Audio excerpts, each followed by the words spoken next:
45. What are the 3 biggest mistakes that interviewers typically make? Interviewers do a lot of things right, but there are a few errors that trip up even the most successful hiring managers, such as when they fail to spend enough time with the candidate to really gain an understanding of the individual's personality and approach to dealing with problems. Make sure that the candidate's level of business maturity will ensure a smooth interpersonal transition into your company. Confirm that accepting your position would be the next logical move in progression from a career development standpoint. Tell me more. Let us look at each of these issues separately. Spending enough time with a candidate is a relative concept because it is situation and job specific.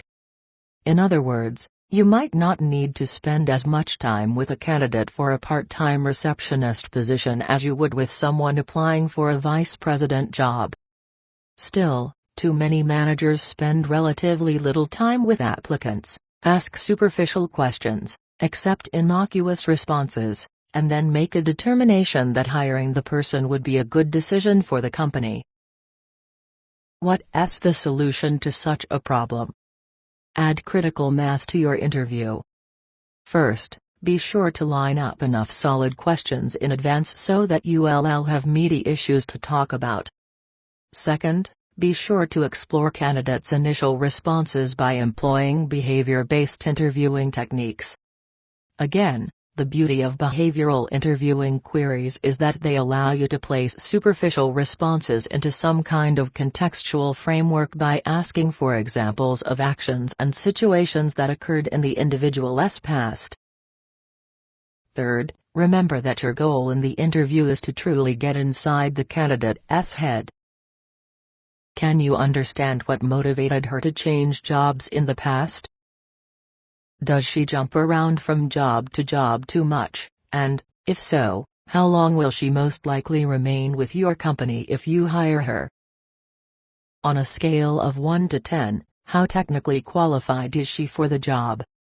What would she have to add to or subtract from her background to become more qualified? How much downtime will she require in terms of a learning curve? Do you believe that the criteria she is using in selecting her next company or job are realistic and can be fulfilled by your company? Will she be willing to put in the hours necessary to get the job done? Will she accept direction easily, and does she have the organizational forecasting ability necessary to ensure that the work flows smoothly? Similarly, looking at a candidate's level of business maturity is also essential. Business maturity isn't age-related, rather, it has to do with candidates' willingness to assume responsibility for their actions, rather than pass off blame on someone else.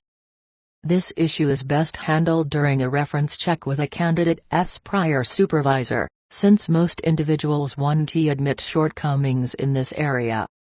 However, an interesting way to probe this issue during an interview might be this way: Judy, I am not asking you to be critical of your boss or of your department's management team. But I'd like your objective feedback. Did your supervisor assume responsibility for things gone wrong, or did the blame game ensue anytime something hit the fan? Now watch the candidate's response. People who readily blame their supervisors during an interview may tend to blame others in general. Why? Because that's become the corporate norm or expectation under which they've learned to operate. If a candidate believed that her boss readily blamed others anytime something went wrong, that candidate could still protect her boss when answering your question by assuming responsibility for that problem. This would demonstrate her business maturity. A candidate may have learned lessons about conduct in corporate America that will be difficult to unlearn. A red flag during an interview should definitely be explored during the reference checking process. Finally, interviewers tend to see the hiring process as a one-way street. They fail to place themselves in the role of headhunter or career counselor to ensure that candidates are making the best moves for themselves when considering employment offers. What if you expect that accepting a position with your company could be a step backward for the individual? Then pull away during the interview. For example, if you sense that joining your company would force the candidate to take a significant cut in pay, force the candidate to take a significant cut in responsibility, not provide the creative outlet the individual is looking for, then say, "Don't mind my saying so, but this doesn't look right for you.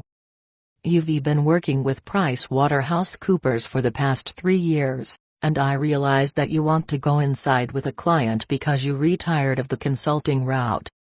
But our company is very small, and you'll have little room to grow, since our CFO has no plans of retiring. As much as I like your background, I don't see how we can keep you motivated by providing you with any type of career ladder. Besides, you can join the Fortune 500 at this point in your career. Why would a small startup.com make sense for you now?"